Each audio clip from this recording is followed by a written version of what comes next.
Olá pessoal, como vão vocês? Tudo bem? Eu espero que sim, apesar do que anda acontecendo por aí. Não é só no Brasil, no mundo inteiro. Agora tem uma história de uma nuvem radioativa se encaminhando para a Europa, para esse lado da Europa, vindo lá da área em conflito. Como é que nós, terráqueos, queremos fazer contato com ETs, que supostamente seriam mais ou menos 5.000 anos de idade? É essa nossa agora?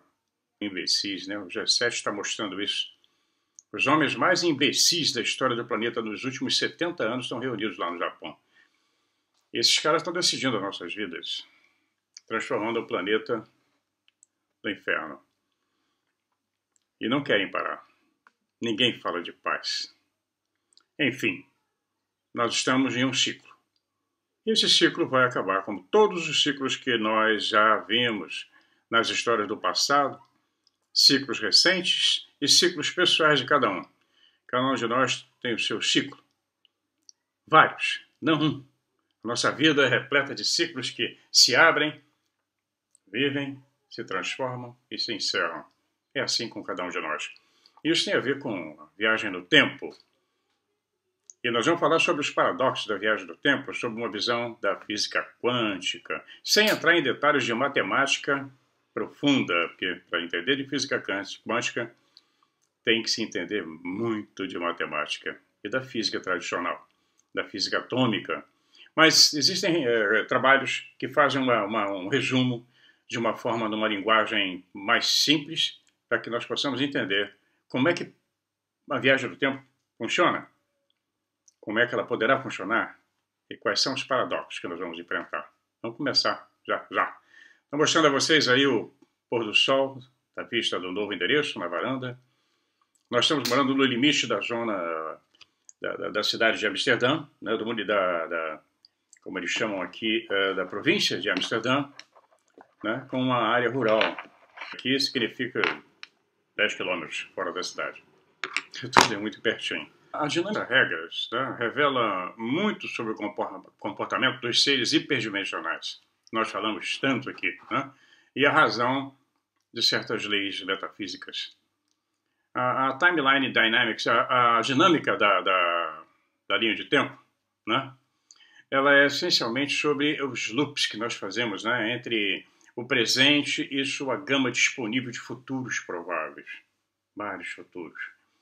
E isso é apenas uma dinâmica, né, reinterpretada dentro da perspectiva do tempo linear. O tempo só caminha numa direção, né? E isso nós vamos ver agora aqui no nosso papo, né? Como é que nós temos algumas coisas que interferem nisso. Embora a dinâmica da linha do tempo possa parecer abstrata, ela tem aplicações concretas relacionadas com a manifestação de sincronicidades positivas. Sincronicidade positiva, né? Desviando a manipulação hiperdimensional e dobrando a probabilidade e transcendendo as limitações da Matrix. Né? Essa turma que vive na dimensão ao lado da nossa, que interfere o tempo todo nas nossas vidas, praticando abduções, etc., interferindo nos governos, pois é, nós podemos trabalhar contra isso. Então vamos lá. A natureza do tempo linear. Um bom lugar para começar seria recapitular a natureza do tempo. O tempo linear é o fluxo constante de futuros variáveis em um único passado. Eu tenho um único passado, já está lá, já foi feito, está registrado. Então eu posso ter futuros variáveis. Então nós temos um passado imutável. Cada momento de escolha da minha vida implica em múltiplos caminhos opcionais para o futuro. Então você interfere com o seu futuro. Cada decisão que eu venha a tomar vai criar uma nova linha. É um novo futuro. Se havia um determinismo de um futuro, por exemplo, eu iria encontrar a Magdalena, que eu encontrei em 1966. Eu iria encontrar a Magdalena 42 anos depois no Canadá, porque havia uma pré-determinação para isso. Mas ia depender de caminhos que eu viesse a escolher. Eu escolhi caminhos tortuosos, levamos muito tempo para nos reencontrar. Foi uma complicação de cruzamentos até que o objetivo final fosse alcançado, porque havia essa vontade também. Havia esse desejo. Então, é querer, poder, acreditar. Cada caminho é uma cadeia determinística de efeitos em cascata, como se fossem peças de dominó caindo, né, para o próximo momento de escolha, após o qual ocorre outra ramificação. Tem um momento de escolha, eu tenho que decidir se atravesso a rua ou não. Então, nós estamos vendo um gráfico que eu estou mostrando para vocês, é o gráfico número 1, né, que nós podemos ver esses caminhos. Vistos de uma dimensão superior, nos parece um mapa rodoviário intrincado, onde as interseções e saídas representam os pontos de escolha e as estradas representam a consequência causal dessas escolhas que nós fizemos. Todo roteiro existe de uma só vez e é um todo simultâneo. O tempo é linear e é o produto de nossa mente se movendo pelo mapa, traçando a rota que se torna nosso passado lembrado. Aquele passado que nós podemos lembrar, que nós temos a consciência de que existiu. Do nosso ponto de vista, o percurso é traçado com um marcador permanente, né? Uma vez traçado, ele não pode ser apagado. Nós passamos ali a caneta bem forte, né? E visto de uma dimensão superior, ele vai parecer um mapa rodoviário intrincado, né? Então, todo o nosso roteiro existe de uma só vez. Aí, né? Então, vamos continuar aqui. Mas aqueles seres que transcendem o tempo linear, se tornando hiperdimensionais, aí é que entra a questão que nós estamos sempre discutindo, dos ETs, transcendendo o tempo linear, estão os hiperdimensionais. E do ponto de vista deles, nosso caminho pela rede é comparável a um fio, né? Uma corda presa a um mapa. Uma cordinha enrolada, né? Um cabinho, como nós vemos aí no gráfico. Né? Então, visto além do tempo linear, está aí. Ó, a escolha de eventos é um caminho impermanente que existe ao mesmo tempo como uma sequência pregada com taxinhas. A direção causal dos eventos e as taxinhas representam os momentos de escolhas da nossa vida. Múltiplos indivíduos interagindo tecem uma teia complicada cujos nós são definidos pela força combinada de seu livre-arbítrio. São aquelas pessoas que aparecem na nossa vida, que desviam a nossa vida para um lado, ou que interferem, ou que alimentam a nossa ideia, outros que vão contra. Esses acontecimentos que vêm sendo pregados na nossa vida e causam momentos de escolha. Então, nós estamos vendo que, aqui no gráfico 4, né? Está vendo ali as taxinhas? Nós marcamos, nossa linha está ali, ó, indo lá, nossa seta, e ela foi desviada nesse mapa, mas o caminho continua. Eu poderia ter escolhido o caminho mais simples, mas vários fatores interferem nesse caminho.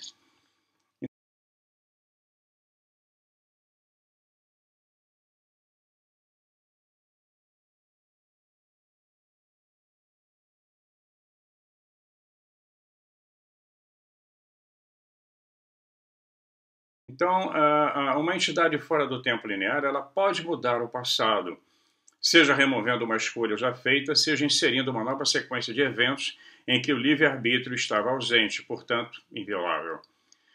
Fricção, uma curva, em alguma seção frouxa da corda.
De taxinhas, né? De momentos de escolhas, e vamos insistir, de repente alguma coisa puxa, interfere. e bagunça todo o coreto, né, como se diz. Então, exceto pelo sentimento de déjà vu, naturalmente nós não vamos perceber a edição de uma linha de tempo, por nossa memória também mudaria. Às vezes você lembra, pô, eu já estive aqui, mas eu nunca estive ali na minha memória, mas eu estive. Alguém puxou a linha ali, né? Falando de uma maneira figurativa. Nós podemos voltar na sequência e descobrir que ela se curva em um caminho contínuo, do caminho contínuo. O que significa que todas as consequências da mudança na linha do tempo são consistentemente explicadas, né, por causas anteriores quando nós vamos examinar. O resultado normalmente mostra que nós lembramos apenas da edição mais recente, como sendo um passado que sempre existiu. Aquela puxada a gente não consegue lembrar. Pois é. Então, da nossa perspectiva, o tempo é constante, singular e permanente. Estão pegando? Está complicado? Roda de novo. Então, de uma perspectiva mais elevada, o tempo é variável, está aberto a uma revisão. O verdadeiro tempo avança não como um tic-tac de um relógio, mas como uma escolha. O que é inevitável já aconteceu. O fluxo aparente irreversível do tempo, ele tem origem nos fenômenos quânticos, né? Como se fosse um projetor de cinema mostrando aquelas imagenzinhas sucessivas para criar a ilusão de movimento. E assim também a consciência selecionando continuamente uma série de realidades que definem o quadro para a próxima experiência. Então nós vamos ver que há uns anos atrás apareceu um artigo artigo clássico, acadêmico, tem muito, antigamente, quando eu falo antigamente, quando eu era adolescente, jovem, nenhum cientista, nenhum acadêmico ia falar sobre viagem do tempo, ele era liquidado da vida acadêmica. Hoje existem universidades trabalhando com isso. PhDs, cientistas trabalhando, empresas particulares, grandes corporações trabalhando e investindo muito dinheiro na pesquisa sobre o tempo. Então, sempre se fala muito em buraco negro, né? Normalmente a viagem do tempo é abordada do ângulo da relatividade envolvendo buracos negros. Mas isso é uma teoria, que aliás, segundo o telescópio que está o James Webb, está agora no espaço, está descobrindo coisas incríveis, bagunçando com toda a ciência, né, astronômica, com tudo. Como o Michio Kaku falou, vamos ter que revisar todos os livros acadêmicos. Mudou tudo, não tem mais Big Bang. Parece que nós estamos dentro de um buraco negro. O nosso universo termina onde começa outro. A cada semana estamos descobrindo mais coisas sobre o universo e sem explicações, algumas delas completamente loucas. Tem muita coisa acontecendo aí.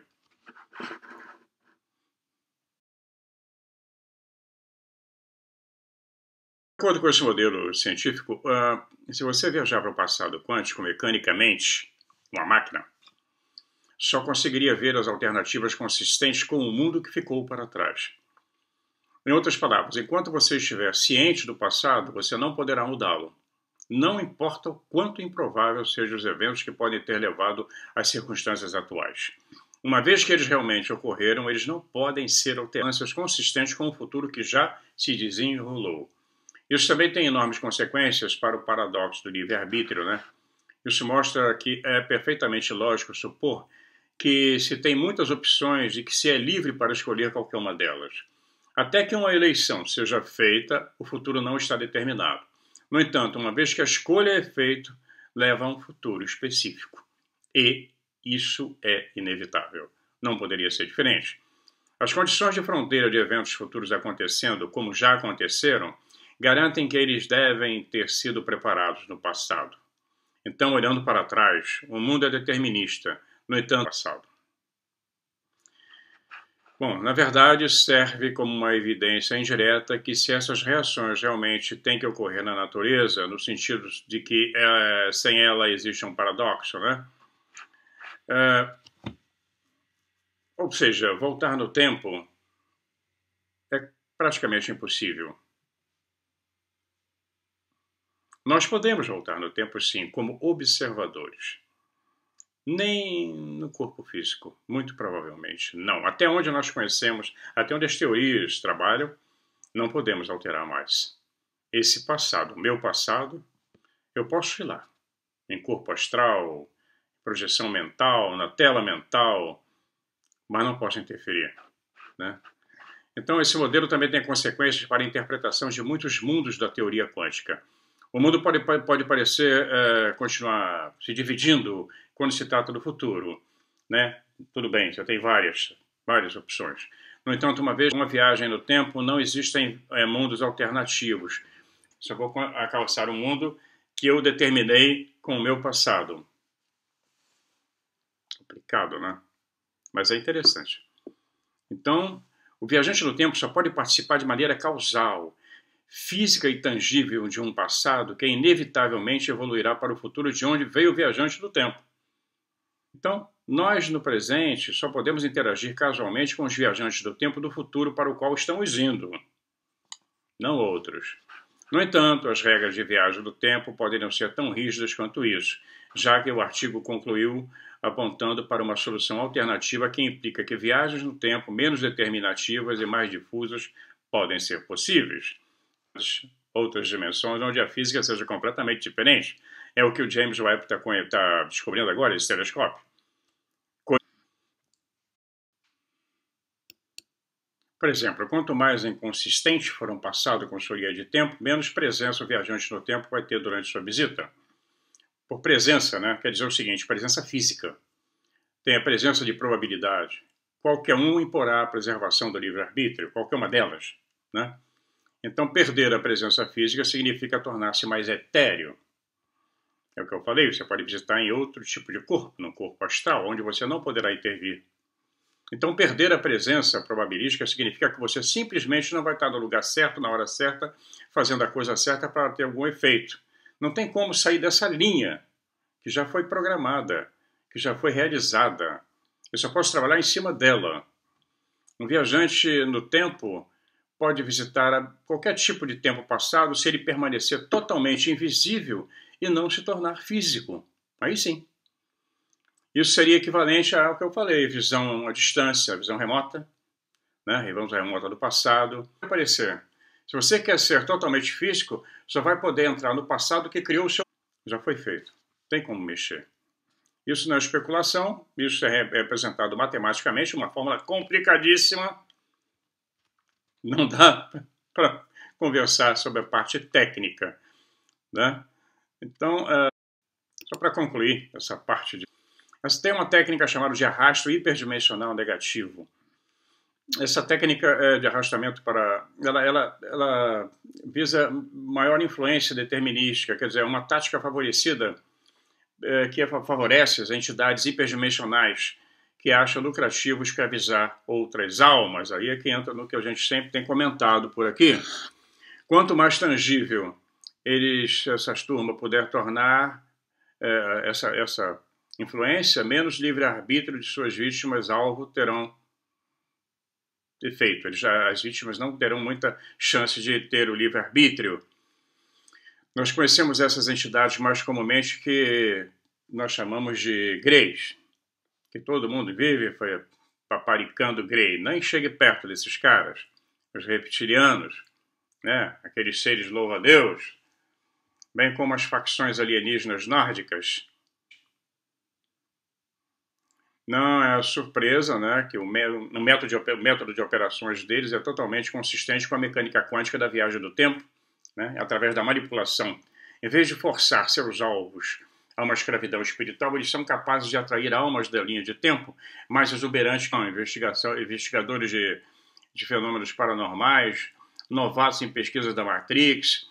Toda essa turma é vulnerável a aumentar o objeto dos seus medos ao se aproximarem demais e se envolverem emocionalmente com esses fenômenos greys, serão atraídos para eles. Aqueles obsessivamente paranoicos sobre o controle do governo irão receber visitas de agentes do governo. Aqueles que frequentemente são aterrorizados pela natureza artificialmente sincronizada da matriz serão dominados por esquisitices. O ciclo de feedback induz uma espiral descendente tal para essa turma. A pessoa sempre é livre para escolher a transcendência e sair desse circuito. Enquanto aos estados emocionais negativos, viver num estado emocional negativo significa que você vai ficar preso a um futuro negativo. A falta de resistência ou ingenuidade ou de um apoio entusiástico faz o mesmo. Outra maneira de aumentar a manifestação objetiva dos ETs negativos em sua vida é apoiá-los alegremente, chamando-os e encorajando-os a interagir com você. Ah, se eu estou sendo abduzido, não é abdução, é resgate. Não é nada disso. Resgate coisa nenhuma. Não faça isso. Embora não haja nenhum medo, você ainda reforça a linha do tempo deles e, portanto, aumenta a quantidade de força que eles podem usar contra você. A interação pode ser de natureza calorosa e difusa, mas se você contribuiu ignorantemente para o que acaba sendo um programa hostil, o circuito cresce em força. A partir de certo ponto vai se tornar muito difícil sair, principalmente porque a maior objetividade da interação oferece a eles mais possibilidades de sequestro, agressões, programação, implantação de coisinhas no seu corpo e controle. E isso mina a sua capacidade de resistir. Os implantes alienígenas, por exemplo.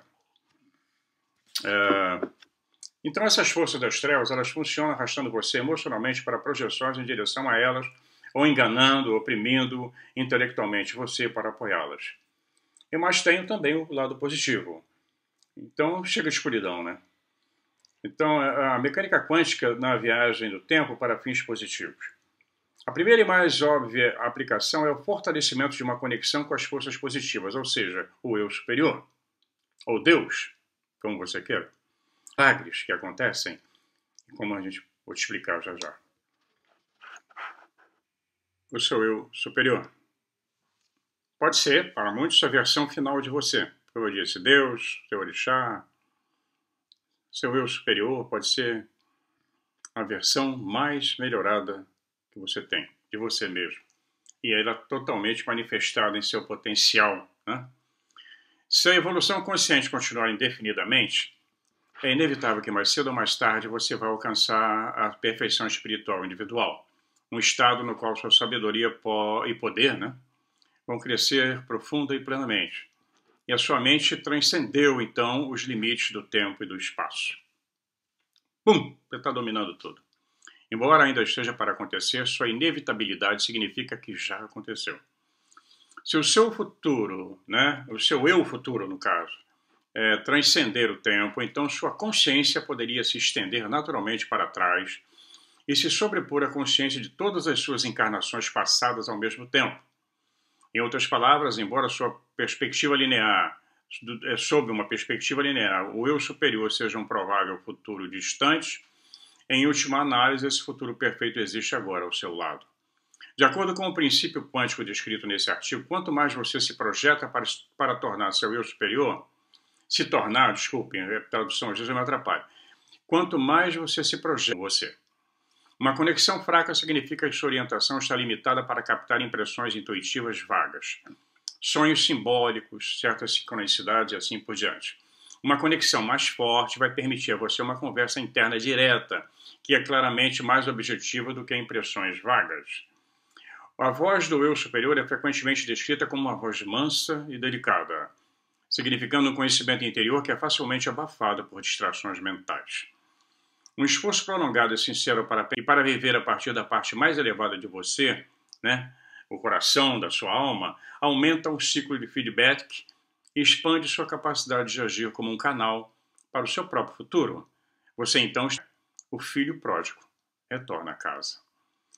E com o que você deseja se conectar, apenas apoie, reforce e tente alcançá-lo. Querer, poder e acreditar. Três coisas básicas. Querer, poder e acreditar.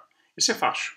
Eu posso querer uma Mercedes agora, 350 SL conversível? Posso querer. Mas eu posso? Não. Que aqui na Holanda é mais caro que um apartamento às vezes. Então é querer, poder e acreditar. Tem que querer, eu posso querer um carro elétrico pequenininho? Posso. Tem alguns muito bonitinhos por aqui. Então é isso. Tem que ser dentro. Os humildes não herdarão nada, os humildes vão se ferrar. Então se você está orando como um mendigo, fraco, não vai receber nenhuma resposta. Porque são projeções para um futuro de perda de poder e vitimização. Eu sou um pecador, eu sei que é o sofrimento. Não está conectando nada. Então, a direção oposta ao que crescê-lo recebe um reforço. Então isso chama-se manifestação de milagres. Então na viagem quântica nós temos uma parte que fala sobre a criação de milagres. Eu sou testemunha disso porque a minha vida foi repleta deles. A minha e da Magdalena. O milagre é um evento altamente improvável, mas significativo, que serve a um propósito positivo, comum e reconhecível. Alguns milagres são intencionalmente inseridos na sua linha de tempo como uma questão de intervenção divina, mas também ocorrem como consequência das leis naturais. Pule e a rede aparecerá. É comprovado pela experiência, mas a sua explicação é tratada de forma mais elegante pela dinâmica da linha do tempo, né? Caminhos prováveis entre o momento presente e algum futuro particular. O caminho mais reto é o mais provável, é mundano, enquanto os caminhos mais distantes são menos prováveis. Quanto maior o desvio, mais fantástico. Mudar do Brasil para o Canadá era uma coisa louca, bizarra, e ia alterar toda a história da minha vida. Mas eu fui para encontrar com a Magdalena. Se eu não tivesse ido, mas o meu futuro estivesse determinado ao encontrar com a Magdalena, eu ia fazer de uma forma muito mais complicada, mas ia chegar lá. Como foram os caminhos que eu escolhi durante os anos em que nós ficamos separados. Mas é uma história comprida. Depois eu conto. Portanto, se você pode ficar preso ao futuro específico, qualquer excursão que você fizer que possa perturbar sua realização apenas o levará a um caminho menos provável para o mesmo futuro. Um caminho cuja excursão inicial é redirecionada por uma correção da nossa alma, é um pouco equivalente ao nosso temperamento emocional ou estilo de aprendizado. Isso vai determinar com qual gama de futuros prováveis uma pessoa poderá ser atraída. Mais dura e dolorosa serão as experiências que você irá atrair. Quanto mais confiante, atento, controlado, exultante, afetuoso e paciente você for, mais experiências reforçarão essas qualidades, como manifestações positivas da natureza. Feedback. Você pode assumir riscos que simplesmente o levarão a uma trajetória mais empolgante em direção ao mesmo futuro de sucesso. Em outras palavras, se por meio de um estado de espírito positivo você pode se conectar a um futuro positivo, então ao manter essa conexão interna, suas experiências se ajustarão de acordo para garantir que tudo funcione da melhor maneira possível. O truque é tornar o futuro desanimador. A antecipação retarda a fluidez quântica de um futuro provável e impede que ele se manifeste de forma sincronizada. Muito interessante. Muito. Pensar, abre uma cerveja, ou um vinho, ou um chá, né? E reveja isso. De acordo com a física quântica, nós estamos presos em ciclos de feedback mútuo com todos os nossos futuros prováveis. Quanto maior a probabilidade de um futuro específico, mais forte será o ciclo de feedback e mais aumenta o número de milagres necessários para entrar nesses futuros. Precisamos muito de um milagre. É isso aí, pessoal. Obrigado pelo apoio de vocês que nos acompanham nessa aventura fascinante. E a